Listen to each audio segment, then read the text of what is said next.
La sœur, excuse-moi de courir avec les témoignages. La sœur Tougem Anne Stéphanie. Dès que tu suis ton nom, viens, je te supplie. Alors elle dit, je viens dire merci au Seigneur Jésus-Christ pour sa miséricorde et sa grâce manifestée dans ma vie. Pendant des années, je menais une vie de désordre et d'impureté. J'étais en relation avec un homme marié depuis près de 10 ans. Et j'avais mis tous mes espoirs en lui. Au bout d'un certain temps, tout est devenu compliqué. Rien ne marchait plus dans ma vie. Au point où c'était ma mère qui vit au village qui prenait soin de moi. J'étais totalement désorienté et perdu. Je ne savais plus vers qui me tourner. Il y a de cela 2 mois, mon fils a ramassé en route un flyer. Des cris de joie. Ne jette pas ton flyers, ne jette pas ton flyers, ne jette plus ton flyers. Ne jette plus ton flyer. Acclame la chorale. Donc, mon fils a ramassé en route un flyers de cette église. Et de retour à la maison, il m'a dit, maman, il faut qu'on aille dans cette église. Où est ton fils qui t'a invité ici là? Oh, c'est un roi. Tu as vu ce qu'on prêchait là, non? Que tu accouches un enfant, il change ta vie. Amen. Voici le message ici, voici le message. Amen. Hey! C'est bien comme c'était une maman, elle a écouté. Si c'était un papa, souvent prier pour les papas. Tant tes deux mains disent, je prie pour les papas. Dis papa, que ton cœur se calme. Let your heart calm down. Ah, les patères. Et la maman dit aussi, j'ai écouté la voix de mon fils. Et le dimanche suivant, nous avons pris part au culte dans cette église. Le 11 mai 2025, pendant que je me faisais enregistrer aux urgences, papa a lancé l'appel pour tous ceux qui voulaient recevoir Jésus-Christ comme Seigneur et Sauveur. En moi-même, j'essayais de résister à cet appel, mais au fur et à mesure que papa parlait, un feu s'est mis à brûler dans mon cœur. Ne pouvant plus résister, j'ai couru devant et j'ai reçu Jésus-Christ comme mon Seigneur et Sauveur. Un enfant a sauvé sa famille. L'enfant, s'il commence comme ça, il va continuer tous les jours de sa vie.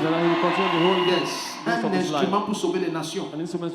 Elle dit, j'ai décidé d'abandonner la vie de péché et de quitter cet homme marié. J'ai continué à prier et à crier au Seigneur pour ma situation. C'est alors que le Seigneur a accompli un grand miracle.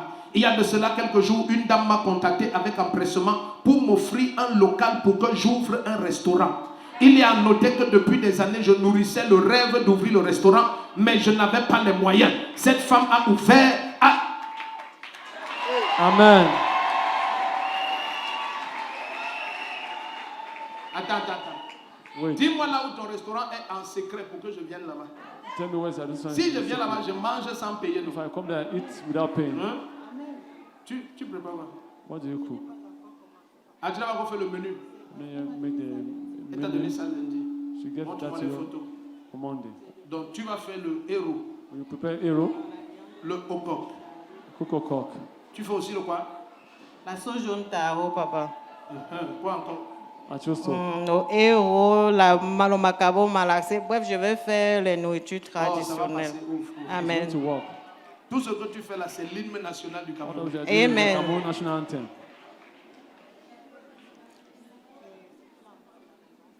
Ouvre, laisse, ouvre. Quelqu'un te donne le restaurant, ouvre, on voit. Attends, ta vidéo là, c'est 1 seconde.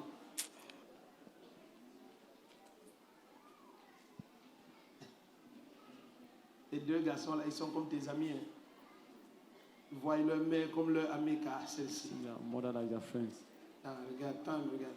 On va aller manger ici. We're going to eat in this place. Quelqu'un lui a offert ça. Someone offer this to her. On va t'offrir les choses. They'll offer you things.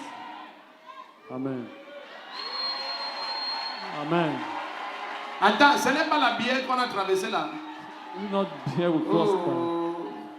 Moi je veux te louer. Acclame le Seigneur. Clap for the Lord. Eh ouais. Amen. Donc quand je vais m'installer, tu es béni. Alléluia. Amen. Tu es béni. Ce n'est que le début. It's just the beginning. Tous tes rêves ressuscitent. All your dreams resurrect. Si tu dis Amen, tous tes rêves ressuscitent. Amen. Attends, viens. Mets ça dans ton restaurant. Add this in your restaurant. Maintenant, avant que l'année-ci ne finisse, tu vas ouvrir un autre restaurant à Essos. You open another restaurant at Essos. Prends. Mets ça dans le bouton de promesse. Bonjour, mes chers frères et sœurs dans le Seigneur. Je viens ce matin dire merci. Je me suis maman Anne Stéphanie Tougem. Je persévère présentement à Mendon, derrière la gendarmerie. En fait, mon témoignage ce matin, il y a de cela 10 ans. Je vivais avec un homme marié parce que quand je dis je vivais, ça fait 2 semaines, j'ai décidé de rompre la relation. Alors mon fils que voici est venu me dire que son petit frère a chauffé à l'école. Et la maîtresse a prié et ça a changé. Pendant que je suis en train d'aller dire merci à sa maîtresse, c'est d'où je piétine même le flyer, moi je passe. C'est mon fils qui ramasse le flyer, il me dit « Mais maman, tu as vu ça, il faut qu'on essaie d'aller prier dans cette église. » Alors, j'ai décidé de venir. Quand j'arrive ici, j'étais aux urgences. J'avais des problèmes, ça ne donnait vraiment plus. C'est ma maman qui me soutenait depuis le village. Ça fait pratiquement 4 ans, je n'ai pas donné 5 francs à ma maman. Alors, je suis arrivée aux urgences ce jour-là. Le Seigneur a touché le cœur de papa et il fallait donc que tous ceux qui vivent, le Seigneur a demandé que tous ceux qui vivent dans la fornication, l'adultère et tout ce qui va avec, qu'on se répande. Je vous dis, mes frères, papa était à 8. Je ne voulais pas me lever. Parce que dans ma tête, je me disais, il y a un programme de jeûne à sec mardi. Moi, je vais causer avec mon Dieu dans ça. Moi, je ne peux pas me présenter devant les gens. Mais à 8, il y a une voix qui m'a dit, lève-toi et va devant les gens. C'est devant le monde entier que tu dois me reconnaître comme ton Seigneur et ton Sauveur. Si tu as honte de moi, moi-même, j'aurai honte de toi. Je suis partie. Et le même soir, le monsieur qui ne venait plus chez moi depuis 6 mois, le même dimanche, il m'appelle, il me dit qu'il vient passer la nuit chez moi. Alors je suis entrée en moi et dit, mais je viens de prendre une décision, ça fait quelques heures. Je lui ai dit non.